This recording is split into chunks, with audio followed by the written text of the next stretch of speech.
සුබ දවසක් එකට. ඉතින් අද අපි කතා කරමු ක්‍රෝම් ඇඩ්මින්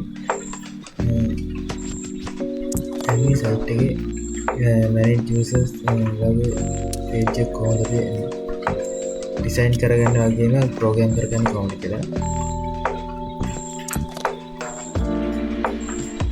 මේවට view වෙන්නේ මැනේජ් යූසර්ස් කියන පේජ් එක. මේ විදිහට ඩිසයින් එක තමයි මම ක්‍රියේට් කරගෙන තියෙන්නේ. මෙතන ටයිටල් එක දාන්න මැනේජ් යූසර්ස් කියලා. ඒ වගේම මෙතන සර්ච් කරන්න input field එක දාන්න තියෙනවා. ඒ වගේම search user කියලා බටන් එකක් දාන්න තියෙනවා. මෙතන table එක කියලා මෙතන rows ටික මම හදාන්න තියෙන්නේ. ඒ මම e-commerce application එකට දැන් users ලා දෙන්නේ ලොක් කරලා ඉන්නවා. දෙන්නේ join වෙලා ඉන්නවා. යාලගේ profile image එක මෙතන view වෙනවා. ඒ වගේම user name එක view වෙනවා. email එක, mobile number එක, register date එක view වෙනවා. log count එක මෙතන view වෙනවා. admin කෙනෙක්ට පුළුවන් මෙතන user කෙනෙක් log කරන්න වගේම unlock කරන්න. මෙතනදී මේ users ලා දෙන්නව unlock users ලා දෙන්නේ. අපි මෙතනින් එක user කෙනෙක්ව block කරමු. අපි දැන් මෙතන block කෙනෙක් ක්ලික් කරපුවම අපිට message එකක් එන user blocking successful කියලා. ඒ වගේ කරමු. දැන් මොකද මෙතන පෙන්නන්නේ unblock කියලා. දැන් මේ user block කරලා තමයි ඉන්නේ. අපි දැන් බලමු මේ account small user ගේ view වෙන්නේ.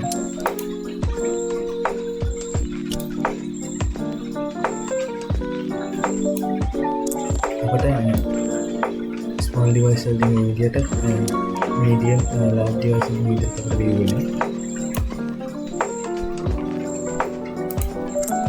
අපි දැන් බලමු මේකේ design එක programming එක මම කොහොමද කරන්නේ.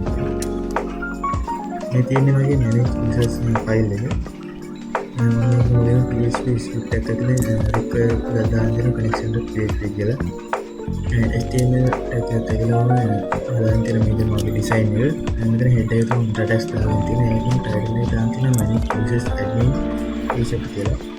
ඒ වගේම මෙතන bootstrap.css, bootstrap.css, install.css කියන ෆයිල් තුන මම ලින්ක් කරගෙන තියෙනවා. ඒකෙන් අපේ logo එකත් මම ලින්ක් කරගෙන තියෙනවා. මෙතන background color එකක් මම දෙකෙන් තියෙනවා. background image එකක් දාගෙන තියෙනවා. manage users කියන මම ඩිසයින් කරගෙන තියෙනවා. ඒකම search users කියන බටන් එක මම ඉතල හදාගෙන තියෙනවා. ඒ වගේම input field එක මම හදාගෙන තියෙනවා. ඒ වගේම table එකේ columns ටික මම ඉතල හදාගෙන තියෙනවා. මම ඉතින් කොරියක් දාලා pagination part එක page එක හදාගෙන තියෙනවා.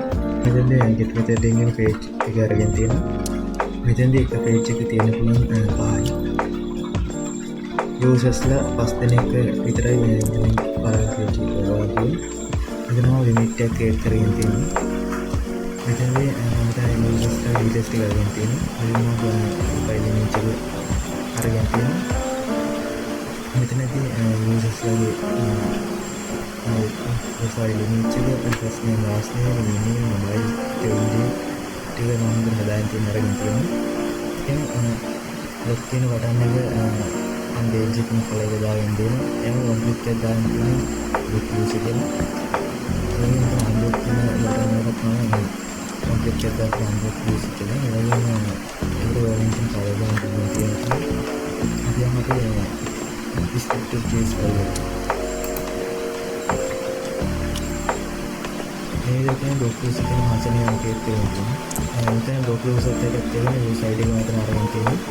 මෙතන XML HTML register කරලා document process page file එක document එකේ නවාගෙන තියෙනවා. මේවලට කියන්නේ user web processing. මේ මොන PHP sheet එකකට import කරන single page file එක. ඊට පස්සේ මෙතන message එක දානවා. get method එකේ email එකට. ඒ email එකේ user information ටික මෙතෙන් අරගෙන තියෙනවා. යූසර් කෙනෙක් ඉන්නවා නම් මම මෙතන කියලා තියෙනවා යූසර්ගේ ස්ටේටස් එක එකයි නම් ඔයාගේ ඩේටාබේස් එකට අප්ඩේට් එකක් දෙන්න. යූසර්ගේ ස්ටේටස් එක delete කරනවා. ඒක වෙන delete ඉතින් එසෙත් දැන් තියෙනවා අපිට අප්ඩේට් එක කරන්න user ID එක වෙනවා. ඒකත් තියෙනවා activate කියලා. ඒ ගියා අපිට ඉස්සරහට දානවා responsible successful කියන ඩීප් කරලා බලන්න ඕනේ. මම ඒකට දාන්න user block successful කියලා. ඒක windows location mode.direct කෙනෙක් බලන්න තියෙනවා. එසෙත් දැන් තියෙනවා alert එක response කරනවා. ඉතින් මේ විදිහට තමයි manage user page එක ඩිසයින් කරලා ප්‍රෝග්‍රෑම් කරගෙන තියෙන්නේ. ඉතින් අදට අපිට මේ පාඩම විතරයි කතා කරන්න තියෙන්නේ. තවත් අද වීඩියෝ එකක්